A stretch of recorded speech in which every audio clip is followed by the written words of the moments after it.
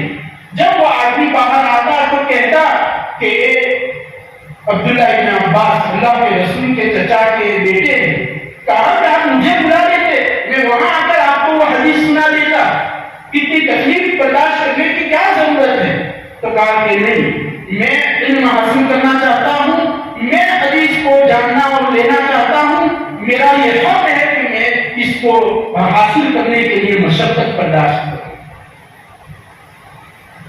علامہ طاہر مقدسی رحمۃ اللہ علیہ کے حوالے سے لکھا گیا ہے کہ علم دین حاصل کرنے میں انہوں نے اتنی طویل مسافت پیدل طے کی ہے کہ کتنی مرتبہ ایسا ہوا کہ ان کو خون کا پیشاب ہوا.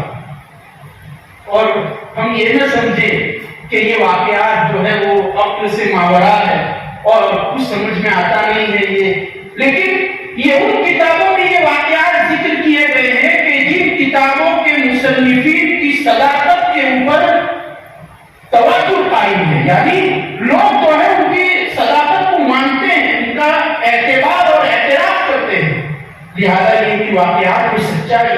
اور بھی بہت سارے واقعات جو ہے وہ ذکر کیے گئے ہیں، مختصراً یہ جو ہے وہ آپ کے سامنے ذکر کیا ہے.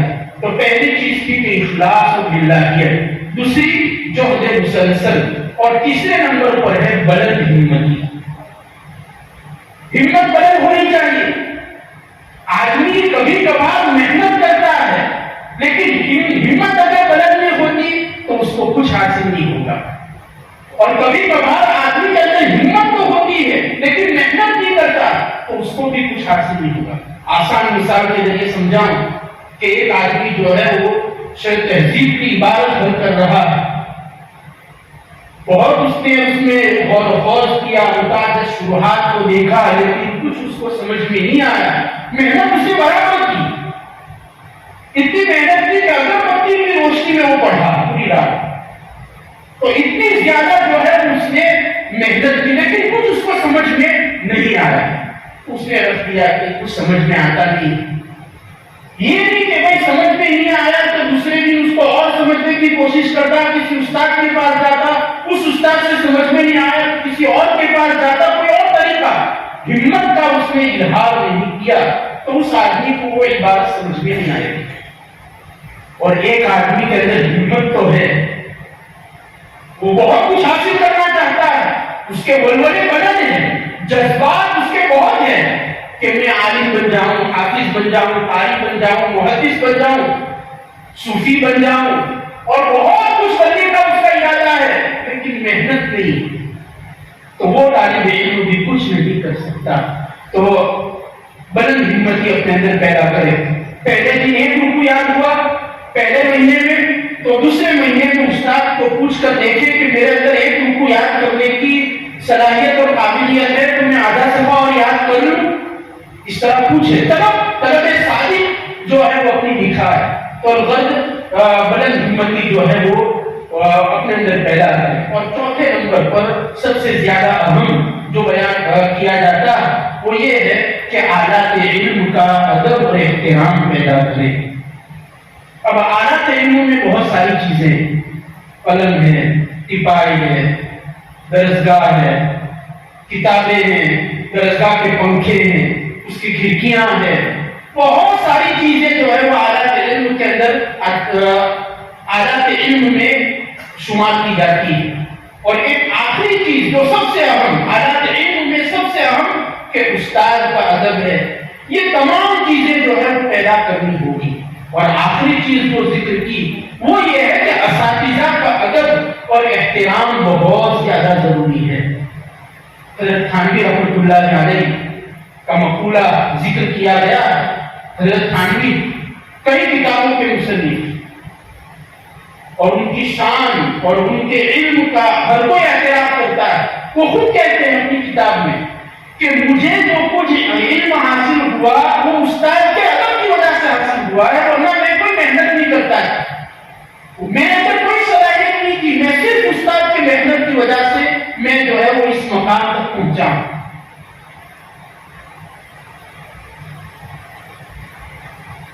اور بھی علماء دیوبند کی بھی واقعات جو ہے وہ اس میں بہت سارے ذکر کیے جاتے ہیں۔